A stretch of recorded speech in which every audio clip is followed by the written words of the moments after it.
આજે આપણે બનાવીશું કેળાની સૂકી ભાજીનું શાક. બે કેળા લીધા છે,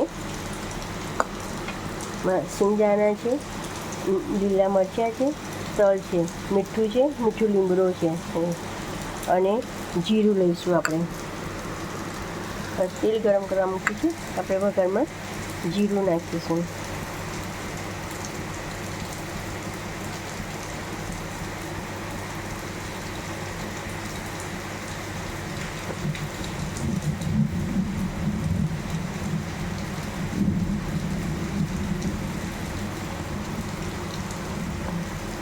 જીરું ગરમ થઈ ગયું છે. આપણે એમાં આ જે બધો મસાલો છે નાખી દઈશું.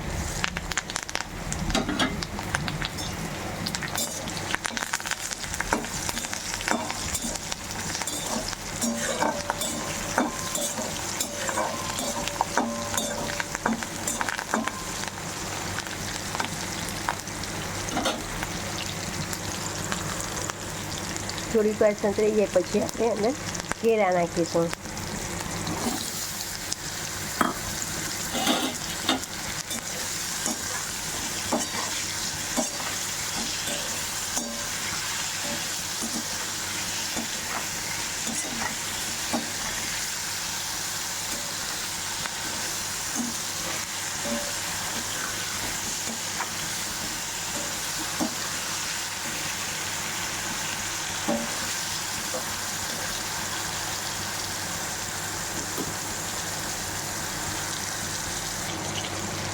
જોઈ શકીએ છીએ આપણે કેળાની સૂકીની પાછળનું શાક તૈયાર છે.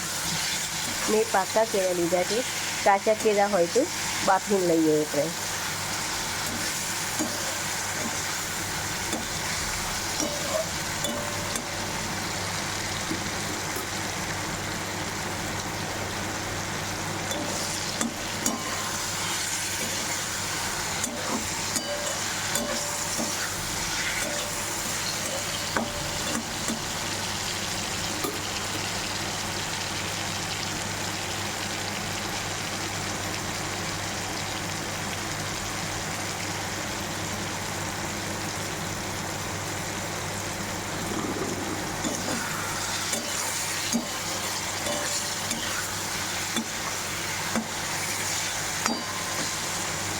આપણું કેળાની સૂકી ભાજીનું શાક તૈયાર છે. દેખી શકીએ છીએ આપણે કેળાની સૂકી ભાજીનું શાક તૈયાર છે.